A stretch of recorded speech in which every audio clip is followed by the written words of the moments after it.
اعوذ باللہ من الشیطان الرجیم بسم اللہ الرحمن الرحیم کنتم خیر امت اخرجت للناس تعمرون بالمعروف وتنحون عن المنکر وتؤمنون باللہ ولو آمن اہل الكتاب لکان خیرا لهم منهم المؤمنون واکثرهم الفاسقون صدق اللہ العظیم رب اشرح لي صدری ویسر لي امری واحلل عقدۃ من لسانی یفقهوا قولی الحمد للہ رب العالمین والصلاة والسلام علی سید الانبیاء وجمیع المرسلین۔ سورہ آل عمران، رکوع نمبر 12، آیت نمبر 110 کو آپ نے سماعت فرمایا۔ آئیے اب اس رکوع کی آیات کی تشریح کی طرف چلتے ہیں۔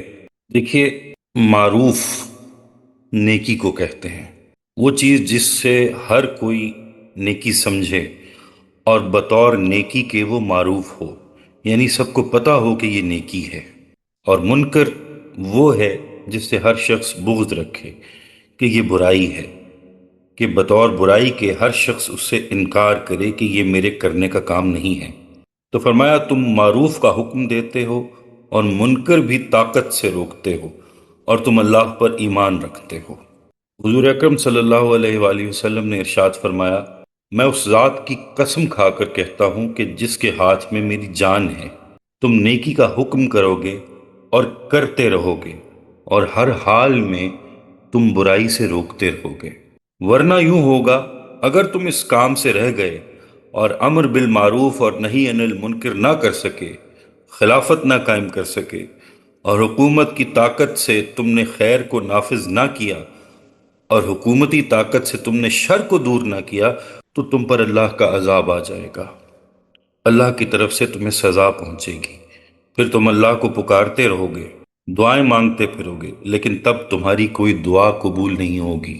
اب آپ اس حدیث کے ٹکڑے پر غور فرمائیے کہ اگر تم نے امر بالمعروف اور نہی عن المنکر کا کام نہ کیا، یعنی دین کو قائم کرنے کے لیے تم نے خلافت کو قائم نہ کیا، تو تم پر اللہ کا عذاب آ جائے گا، اور اس عذاب کی ایک شکل یہ ہوگی کہ تمہاری دعائیں قبول ہونا بند ہو جائیں گی۔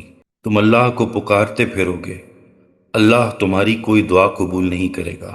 یہ تو آج ہم اپنی آنکھوں سے دیکھ رہے ہیں، میدان عرفات میں، بیت اللہ کے ارد گرد، مزدلفہ میں، روضہ اقدس کی جالی کے سامنے کس کس طرح سے آپ لوگوں کو گڑ گڑاتے دیکھتے ہیں۔ تو سچی بات ہے کہ بڑا دل پسیجتا ہے کہ اے اللہ اب تو رحم فرما دے، لیکن سنت اللہ ہر چیز پر بھاری ہے۔ جب تک ہم خلافت کے نظام کے لیے بھرپور کوشش نہیں کریں گے، اللہ کی نصرت نہیں آئے گی، یہ دعائیں قبول نہیں ہوں گی۔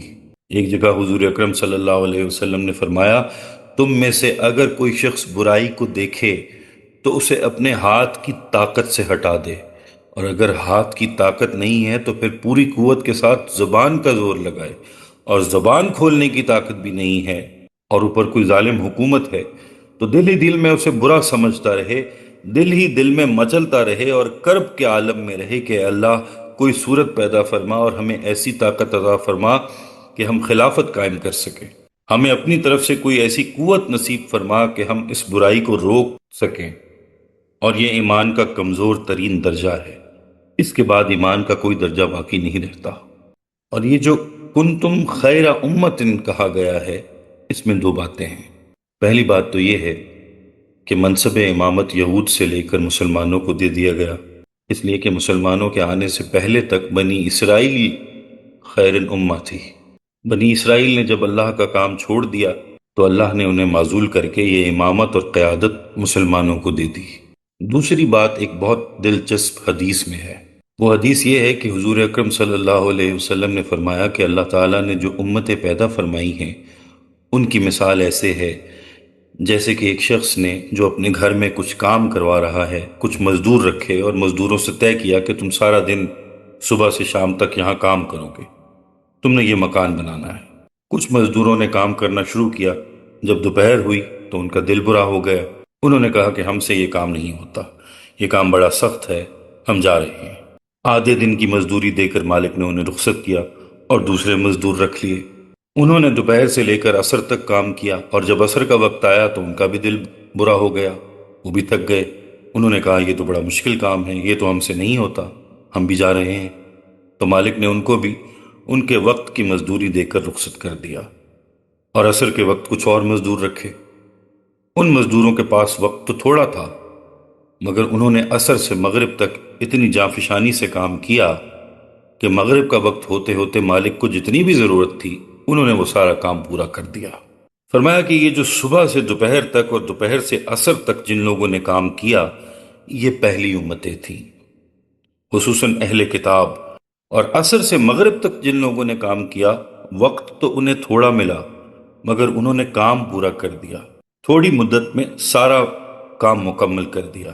تو مالک نے خوش ہو کر ان کو سارے دن کی مزدوری دے دی کہ تم نے تھوڑے وقت میں میرے سارے کام کو مکمل کر دیا، اس لیے میں تمہیں سارے دن کی مزدوری دیتا ہوں۔ فرمایا کہ یہ کام کرنے والی جو آخری لوگ ہیں یہ امت مسلمہ ہے، یہ امت محمدیہ ہے صلی اللہ علیہ وسلم۔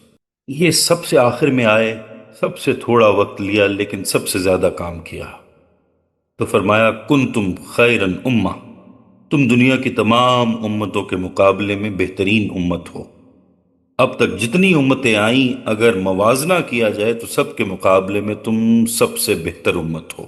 ایک بات اور بھی ہے، حدیث میں ہے کہ بعض انبیاء ایسے ہوں گے کہ اس نبی پر ایمان لانے والے کل 4 لوگ ہوں گے۔ بعض انبیاء ایسے ہوں گے کہ قیامت کے دن ان کے ساتھ کل 3 آدمی ہوں گے، ان کی امت 3 آدمیوں پر مشتمل ہوگی۔ بعض ایسے ہوں گے کہ ان کے ساتھ 2 آدمی آ رہے ہوں گے۔ ایسا نہیں ہے کہ نبی سستی اور غفلت کرتا رہا، نہیں، اپنی طرف سے وہ پوری محنت کرتا رہا، لیکن صرف 2 آدمی ساتھ ملے۔ بعض نبی ایسے ہوں گے کہ ان کے ساتھ صرف 1 آدمی ہوگا، یعنی ایک ہی آدمی اس کی پوری امت ہوگا۔ اور حدیث میں آتا ہے کہ بعض نبی ایسے ہوں گے جن کے ساتھ ایک بھی آدمی نہیں ہوگا، وہ ساری زندگی محنت کرتے رہے، دعوت و تبلیغ کا کام کرتے رہے، انہوں نے 1 منٹ بھی ضائع نہیں کیا، لیکن ایک آدمی بھی اللہ کے نبی پر ایمان نہیں لایا۔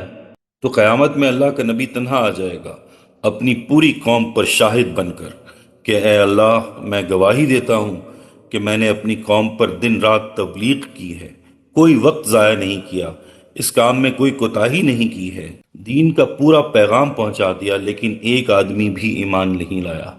اس طرح بھی ہوگا۔ پھر حضور فرماتے ہیں کہ ایک امت میری بھی ہوگی کہ میں اس کی کثرت پر فخر کروں گا۔ یہ دنیا کی ساری امتیں ایک طرف ہوں گی اور میری امت ایک طرف ہوگی۔ یہاں ایک جملہ ہے، وہ جملہ منہ سے نکالتے ہوئے ڈر بھی لگتا ہے، افسوس بھی ہوتا ہے اور شرم بھی آتی ہے۔ آپ صلی اللہ علیہ وسلم نے فرمایا میں تم پر اور تمہاری کثرت پر قیامت کے دن سب لوگوں کے سامنے فخر کروں گا اور میں تمہارا حوض پر انتظار کروں گا، لیکن دیکھو خیال رکھنا، مجھے شرمندہ نہ کروانا، میرے بعد تم کافر ہو جاؤ، دین کو چھوڑ دو اور ایک دوسرے کی گردنیں مارنے لگو اور ایک دوسرے کو قتل کرنے لگو، ایسا نہ کرنا۔ یہ الفاظ کا مفہوم میں نے آپ کے سامنے پیش کیا ہے۔ یہ حدیث کے الفاظ ہیں اور اس کا چھپانا بھی جرم ہے اور نہ سنانا بھی جرم ہے، مگر سنائیں تو روح کانپ اٹھتی ہے کہ حضور صلی اللہ علیہ وسلم کیا جملہ ارشاد فرما گئے کہ دیکھو مجھے لوگوں کے سامنے شرمندہ نہ کرنا۔ اصل الفاظ ہیں لا تسود وجہی، رسول اللہ صلی اللہ علیہ وسلم کو اطلاع ہے کہ میری امت کیا کر رہی ہے۔ ایک حدیث کے الفاظ ہیں کہ حضور اکرم صلی اللہ علیہ وسلم کی خدمت میں امت کے اعمال پیش کیے جاتے ہیں۔ بعض احادیث میں ہے کہ سوموار اور جمعرات کے دن امت کے اعمال حضور کے سامنے پیش ہوتے ہیں۔ اب اس کی کیا شکل ہوگی یہ اللہ ہی بہتر جانتا ہے، لیکن یہ صحیح حدیث ہے۔ یہ کام اتنے سیدھے نہیں ہوتے کہ ہم نے یہ کر لیا تو یہ ہمارا ذاتی معاملہ ہو گیا، یہ ذاتی معاملات نہیں ہوتے۔ پوری امت ایک ذات، ایک وحدت ہے، پوری امت پر حضور اکرم صلی اللہ علیہ وسلم کی نگاہ ہے۔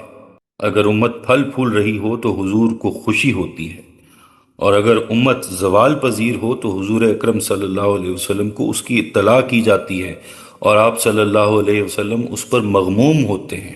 آگے فرمایا وَلَوْ آمَنَ أَهْلُ الْكِتَابِ لَكَانَ خَيْرًا لَهُمْ، اگر اہل کتاب بھی ایمان لے آتے تو ان کے لیے اچھا ہوتا۔ مِنْهُمُ الْمُؤْمِنُونَ وَأَكْثَرُهُمُ الْفَاسِقُونَ، ان میں سے کچھ تو ایمان والے ہیں لیکن ان کی اکثریت نافرمانوں پر مشتمل ہے۔ اس سے مراد وہ لوگ بھی ہو سکتے ہیں جو اس وقت تک یہودیوں یا نصرانیوں میں سے ایمان لا چکے تھے، اور وہ بھی ہو سکتے ہیں جن کے اندر پوٹینشنلی بالقوہ ایمان موجود تھا اور اللہ کو معلوم تھا کہ وہ کچھ عرصہ کے بعد ایمان لے آئیں گے۔ واللہ عالم۔ آگے آیت نمبر 111 ہے، لَن يَضُرُّوكُمْ إِلَّا أَذًى، یہ تمہارا کچھ نہیں بگاڑ سکتے سوائے معمولی تکلیف کے۔ وَإِن يُقَاتِلُوكُمْ يُوَلُّوكُمُ الْأَدْبَارَ ثُمَّ لَا يُنصَرُونَ، اور اگر وہ تم سے لڑے تو پسپا ہوں گے اور پھر کہیں سے ان کی مدد نہ ہوگی۔ یہاں پر پھر ایک سنت اللہ بیان کی گئی۔ حضور اکرم صلی اللہ علیہ وسلم کے لیے تو اللہ کا ایک خاص قاعدہ اور ایک خاص حکم تھا، اور وہ یہ کہ اللہ تعالیٰ لوگوں سے آپ کی حفاظت فرمائیں گے۔ وہ قتل کرنے کے منصوبے بنا کر آئیں گے مگر قتل نہیں کر سکیں گے۔ یہ تو حضور صلی اللہ علیہ وسلم کی ذات کا معاملہ ہے، لیکن وہ لوگ جو دین کا کام کر رہے ہیں، اللہ تعالیٰ علی العموم ان کی بھی حفاظت فرماتے ہیں، اور ایسے ایسے امور میں حفاظت فرماتے ہیں کہ انسان حیران ہو جاتا ہے کہ اس طرف کا تو ہمیں پتہ بھی نہیں تھا کہ اس طرف بھی حملہ ہو چکا ہے، مگر اللہ نے حفاظت فرما دی۔ حفاظت کی ایک شکل یہ بھی ہے کہ ایک داعی دین ہے، دین کی دعوت دینے والا ہوتا ہے، اس کی ہر طرح سے کردار کشی کی جاتی ہے، لیکن اللہ کی طرف سے اس کے کام میں اضافہ ہی ہوتا چلا جاتا ہے۔ یہ اللہ کی ایک نصرت ہوتی ہے۔ فرمایا یہ تمہارے خلاف سازشیں اور الزام تراشی تو کرتے رہیں گے، قتل کرنے کی سازشیں کریں گے، جلا وطن کریں گے، لیکن اگر انہوں نے مل کر تمہارے خلاف جنگ کی تو پیٹھ پھیر کر بھاگ جائیں گے، تمہارے مقابلے میں ٹھہر نہیں سکیں گے۔ یہ اللہ کی سنت ہے، اس میں ہمیں شک نہیں ہونا چاہیے۔ غزوہ بدر میں یہی ہوا، 1000 آدمی ہٹے کٹے لوہے میں ڈوبے ہوئے، اسلحے سے لدے ہوئے، وافر سامان رسد لیے، جشن فتح مناتے ہوئے مکہ سے چلے، اور ساتھ میں ناچنے والیاں لیے ہوئے تھے۔ وہ طوائفیں فتح کے نغمے گاتی ہوئی چلیں، گویا کہ انہوں نے مدینے کو فتح کر لیا ہو، مدینے کی اینٹ سے اینٹ بجا دی ہو۔ یہ طوائفیں نغمے گاتے ہوئیں، اور وہ کفار شباب اور کباب کی محفلیں سجاتے ہوئے بدر میں آ گئے۔ قرآن نے تو پہلے سے کہہ رکھا تھا، یہ جس رنگ میں بھی تمہارے مقابلے میں آئیں گے تو دم دبا کر بھاگ جائیں گے، اور ان کو کامیابی نصیب نہیں ہوگی۔ یہود نے بار بار بغاوت کی، بار بار حضور اکرم صلی اللہ علیہ وسلم کی جان پر حملہ کیا۔ آخر میں بنو قینقاع، بنو نذیر اور بنو قریظہ، تینوں جو بڑے بڑے یہود کے قبیلے تھے، دم دبا کر بھاگ گئے اور خیبر میں جا پہنچے۔ وہاں مقابلہ ہوا، وہاں سے بھی بھاگ گئے۔ فرمایا یہ زیادہ سے زیادہ تمہارے خلاف الزام لگا سکتے ہیں، تمہیں چھوٹی موٹی اذیت پہنچا سکتے ہیں، اس سے زیادہ ان کے بس میں کچھ نہیں ہے۔ انہوں نے کوئی بڑا آپریشن کیا، میدان جنگ میں آئے تو ذلیل ہو کر بھاگ جائیں گے، پھر ان کی کوئی مدد نہیں کرے گا۔ ابھی حال ہی میں آپ نے پاکستان اور انڈیا کی جو چند دنوں کی جنگ ہوئی، اس میں آپ نے دیکھا کہ کتنی سپر پاور بن کر انڈیا نے پاکستان پر حملہ کرنے کی کوشش کی، اور کس طرح ہماری فوج نے، پاکستان کی فوج نے کم وسائل کے باوجود کیسے ان کا مقابلہ کیا اور ان کو بھگا دیا۔ تو یہ اللہ کی مدد سے ہوتا ہے۔ آیت نمبر 112، ضربت علیہم الذلۃ اینما ثقفوا، ان کے اوپر ذلت تھوپ دی گئی ہے جہاں کہیں بھی پائے جائیں، الا بحبل من اللہ وحبل من الناس، سوائے یہ کہ انہیں کسی وقت اللہ کا کوئی سہارا حاصل ہو جائے یا لوگوں کی طرف سے کوئی سہارا مل جائے، جیسے آج پوری عیسائی دنیا ان کا سہارا بنی ہوئی ہے۔ اسرائیل اپنے بل پر نہیں بلکہ پوری عیسائی دنیا کی پشت پناہی پر قائم ہے۔ وباؤوا بغضب من اللہ، اور یہ اللہ تعالیٰ کے غضب کے مستحق ہو گئے۔ وضربت علیہم المسکنہ، اور ان کے اوپر کم ہمتی مسلط کر دی گئی۔ ذالک بانہم کانوا یکفرون بآیات اللہ، یہ اس لیے ہوا کہ یہ اللہ تعالیٰ کی آیات کا انکار کرتے رہے۔ وَيَقْتُلُونَ الْأَنْبِيَاءَ بِغَيْرِ حق، اور انبیاء کو ناحق قتل کرتے رہے۔ ذَلِكَ بِمَا عَصَوْا وَكَانُوا يَعْتَدُونَ، اور یہ اس لیے ہوا کہ انہوں نے نافرمانی کی روش اختیار کی اور حدود سے تجاوز کرتے رہے۔ اب یاد رکھیے کہ یہ آیت تھوڑے سے لفظی فرق کے ساتھ سورہ البقرہ میں بھی گزر چکی ہے، سورہ البقرہ کی آیت نمبر 61۔ حضور اکرم صلی اللہ علیہ وسلم کی مخالفت اور دین کی مخالفت نصارہ نے اس قدر نہیں کی جتنی یہود نے کی ہے۔ یہود کے بارے میں یہ جملہ آ رہا ہے کہ یہ جہاں بھی رہیں گے اپنے پیروں پر کھڑے ہو کر نہیں رہ سکیں گے، الا یہ کہ انہیں اللہ یا انسانوں کا سہارا کچھ عرصہ کے لیے ملا تو یہ کچھ وقت نکال لیں گے، مگر ہمیشہ کے لیے یہ اپنے پیروں پر کھڑے نہیں رہ سکیں گے۔ 1400-1500 برس بیت گئے، یہود کو دنیا میں کبھی کوئی ٹھکانہ نہیں ملا، اور اب بھی یہ ٹھکانہ جو ملا ہوا ہے یعنی اسرائیل، اس کے وجود سے چند ہی سال پہلے، صرف 6-7 سال پہلے، ان کے خلاف جرمنی میں جو آپریشن ہوا اس کی انہوں نے واشنگٹن میں نمائش لگائی تھی۔ وہاں جرمنی میں لاکھوں یہودیوں کو ذبح کر دیا گیا تھا، انہیں جرمنی سے نکال دیا گیا، اس لیے کہ یہ جرمنی میں رہتے ہوئے اندرون خانہ جرمنی کی مخالفت کر رہے تھے، برطانیہ سے ملے ہوئے تھے۔ ہٹلر نے انہیں چن چن کر مارا۔ برطانوی راج نے ایک سازش کے نتیجے میں انہیں فلسطین میں جگہ دے دی اور یہ اسرائیلی سلطنت وجود میں آ گئی۔ لیکن غور فرمائیں کہ یہ سلطنت بھی اپنے پاؤں پر کھڑی ہوئی نہیں ہے۔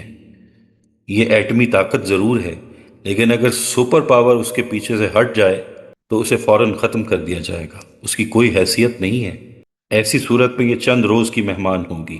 یہ صرف امریکہ بہادر ہے جو اسے گود میں لے کر بیٹھا ہوا ہے، وہ بھی اپنے مقاصد کے تحت۔ جس دن یہ گود سے باہر آئے یہ سیدھے گور میں ہوں گے، قبر میں ہوں گے، اور وہ جو گود میں لیے بیٹھا ہے اس کے بھی اب زیادہ دن نہیں ہیں۔ اللہ کا نظام بہت طاقتور ہے۔ امریکہ سے بڑی شیطانی طاقت تو روس تھا، جس نے ہماری بہت بڑی بڑی اسلامی ریاستوں کو ہڑپ کر لیا تھا۔ وہ بخارا، سمرقند، تاشقند، جو ہماری اسلامی سلطنت اور تہذیب کے بڑے بڑے مراکز تھے، اس نے ہڑپ کر لیے تھے، لیکن جب وہ ختم ہونے کو آیا تو ہمیں جنازے کا وقت بھی نہیں ملا۔ یوں وہ صفحہ ہستی سے مٹا اور اس کے ٹکڑے ٹکڑے ہو گئے، اس لیے کہ جب اللہ کا کوڑا پڑتا ہے تو وہ کسی سے اجازت نہیں لیتا، نہ وہ کوئی مہلت اور فرصت دیتا ہے۔ فرمایا کہ وہ اللہ کے غضب میں گھر چکے ہیں، ان پر محتاجی اور مغلوبیت ہمیشہ کے لیے مسلط کر دی گئی ہے۔ یہ اس لیے کہ یہ اللہ کی آیات کا کفر کرتے تھے اور جان بوجھ کر جھٹلاتے تھے، اور اللہ کے نبیوں کو یہ لوگ ناحق قتل کرتے تھے، اور یہ سب ان کی زیادتیوں اور نافرمانیوں کا انجام ہے۔ اگلی آیت میں فرمایا جا رہا ہے لیسو سوا، یہ سب کے سب برابر نہیں ہیں، ان میں اچھے بھی ہیں برے بھی ہیں۔ من اہل الکتاب امۃ قائمۃ یتلون آیات اللہ آناء اللیل وہم یسجدون، اہل کتاب میں ایسے لوگ بھی ہیں جو سیدھے راستے پر قائم ہیں، رات کے اوقات میں اللہ کی آیات کی تلاوت کرتے ہیں اور سجدہ کرتے ہیں۔ رسول اللہ صلی اللہ علیہ وسلم کے زمانے میں خاص طور پر عیسائی راہبوں کی ایک کثیر تعداد اس کردار کی حامل تھی۔ انہی میں سے ایک بحیرہ راہب تھا جس نے بچپن میں حضور صلی اللہ علیہ وسلم کو پہچان لیا تھا۔ یہود میں بھی اکا دکا لوگ اس طرح کے باقی ہوں گے، لیکن اکثر و بیشتر یہود میں سے یہ کردار ختم ہو چکا تھا۔ البتہ عیسائیوں میں ایسے لوگ بکثرت موجود تھے۔ اسی کے تسلسل میں آیت نمبر 114، یؤمنون باللہ والیوم الآخر، وہ ایمان رکھتے ہیں اللہ پر اور یوم آخر پر، ویأمرون بالمعروف وینہون عن المنکر، اور نیکی کا حکم دیتے ہیں اور برائی سے روکتے ہیں، ویسارعون فی الخیرات، اور نیکیوں میں ایک دوسرے سے آگے نکلنے کی کوشش کرتے ہیں، وَأُولَئِكَ مِنَ الصَّالِحِينَ، اور یقیناً یہ لوگ صالحین میں سے ہیں۔ وَمَا يَفْعَلُوا مِنْ خَيْرٍ فَلَنْ يَكْفُرُوهُ، جو خیر بھی یہ کریں گے تو اس کی ناقدری نہیں کی جائے گی۔ وَاللَّهُ عَلِيمٌ بِالْمُتَّقِينَ، اور اللہ ایسے متقی لوگوں سے خوب واقف ہے۔ اگلی آیت میں فرمایا جا رہا ہے ان الذین کفروا لن تغنی عنہم اموالہم ولا اولادہم من اللہ شیئا، اس کے برعکس جو لوگ کفر پر اڑ گئے ان کے کام نہیں آ سکیں گے، نہ ان کے مال نہ ان کی اولاد اللہ سے بچانے میں کچھ بھی۔ فاولئک اصحاب النار، یہی لوگ جہنمی ہیں، ہم فیہا خالدون، اسی میں وہ ہمیشہ رہیں گے۔ آگے آیت نمبر 117، مثل ما ينفقون فی هذه الحیات الدنیا، دنیا کی اس زندگی میں یہ لوگ جو بھی خرچ کرتے ہیں اس کی مثال ایسی ہے کمثل ریح فیہا سر، کہ جیسے ایک زوردار آندھی ہو جس میں پالا ہو، ٹھنڈک ہو، سردی ہو، اصابت حرث قوم ظلموا انفسهم فاہلکت، وہ کسی ایسی قوم کی کھیتی کو آ پڑے جس نے اپنی جانوں پر ظلم کیا ہو، پھر وہ اس کھیتی کو تباہ و برباد اور تہس نہس کر کے رکھ دے۔ یعنی ان کی یہ نیکیاں، یہ انفاق، یہ جد و جہد اور دوڑ دھوپ سب کی سب بالکل ضائع ہو جانے والی ہے۔ وَمَا ظَلَمَهُمُ اللَّهُ وَلَكِنْ أَنفُسَهُمْ يَظْلِمُونَ، اور ان پر اللہ نے کوئی ظلم نہیں کیا بلکہ وہ اپنی جانوں پر خود ظلم ڈھا رہے ہیں۔ وہ لوگ جو اہل ایمان نہیں مگر پھر بھی نیکی اور فلاح کے کام کرتے ہیں، جیسے ہسپتال بنوا دیا، کنواں کھدوا دیا، سرائے بنوا دی، مختلف نیکی کے کام کرتے ہیں، اللہ کے راستے میں خرچ کرتے ہیں لیکن فاسق و فاجر ہیں، اہل ایمان نہیں ہیں، ان کے صدقات اور خیرات کی مثال ایسے ہے جیسے ایک کھیت میں خوب فصل اگی ہوئی ہو اور ایسی تیز برفانی ہوا چلے کہ وہ پورے کھیت کو اجاڑ کر رکھ دے۔ فرمایا ان کے اعمال گو کے اچھے اعمال ہیں، لیکن ان کی مثال اس کھیت کی سی ہے جس کی فصل اچھی تھی، مگر ان کے کفر کے رویے نے جو اس برفانی ہوا کی شکل میں آیا ان کی زندگی کی کھیتی کو برباد کر کے رکھ دیا، اور یہ ظلم انہوں نے اپنے آپ پر کیا اور ہلاک ہو گئے۔ ان پر اللہ نے ظلم نہیں کیا، وہ خود اپنی جانوں پر ظلم کرتے رہے۔ آیت نمبر 119، ہاں انتم اولائی تحبونہم، یہ تم ہی ہو کہ ان کو دوست رکھتے ہو، یہ تمہاری شرافت اور سادہ لوہی ہے کہ تم ان سے محبت کرتے ہو اور پرانے تعلقات اور دوستیوں کو نبھانا چاہتے ہو۔ ولا یحبونکم، لیکن جان لو کہ وہ تو تم سے محبت نہیں کرتے، وہ تم سے دوستی نہیں رکھتے۔ وتؤمنون بالکتاب کلہ، حالانکہ تمہاری شان یہ ہے کہ تم پوری کتاب کو مانتے ہو، تم تورات کو بھی مانتے ہو، انجیل کو بھی مانتے ہو۔ سورہ النساء میں الفاظ آئے ہیں آیت نمبر 44 میں، کیا تم نے ان لوگوں کو دیکھا جنہیں کتاب کا ایک حصہ دیا گیا تھا؟ چنانچہ تمام آسمانی کتابیں اللہ تعالیٰ کی اس قدیم کتاب ام الکتاب ہی کے حصے ہیں۔ اسی ام الکتاب میں سے پہلے تورات آئی، پھر انجیل آئی، اور پھر یہ قرآن مجید آیا ہے جو ہدایت کاملہ پر مشتمل ہے، جو لاسٹ کمپلیٹ ایڈیشن ہے۔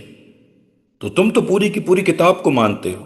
وَإِذَا لَقُوكُمْ قَالُوا آمَنَّا، اور جب یہ تم سے ملتے ہیں تو کہتے ہیں ہم بھی مومن ہیں۔ وَإِذَا خَلَوْا عَضُّوا عَلَيْكُمُ الْأَنَامِلَ مِنَ الْغَيْظِ، اور جب وہ خلوت میں تنہائی میں ہوتے ہیں تو اب تم پر غصے کی وجہ سے اپنی انگلیاں چباتے ہیں، جب وہ دیکھتے ہیں کہ اب ان کی کچھ پیش نہیں جا رہی اور اسلام کا معاملہ اور آگے سے آگے بڑھتا جا رہا ہے، تو غصے میں پیچ و تاب کھاتے ہیں اور اپنی انگلیاں چبا ڈالتے ہیں۔ قُلْ مُوتُوا بِغَیظِکُمْ، ان سے کہو مر جاؤ اپنے اس غم و غصے میں۔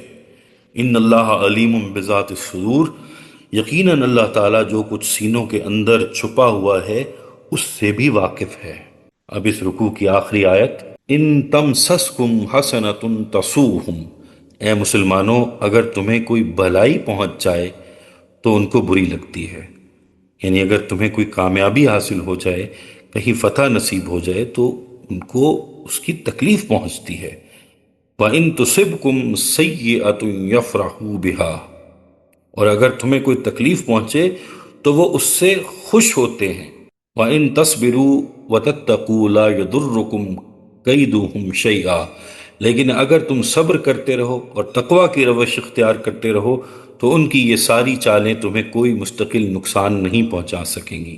ان اللہ بما یعملون محیط، جو کچھ یہ کر رہے ہیں یقیناً اللہ تعالیٰ اس کا احاطہ کیے ہوئے ہے۔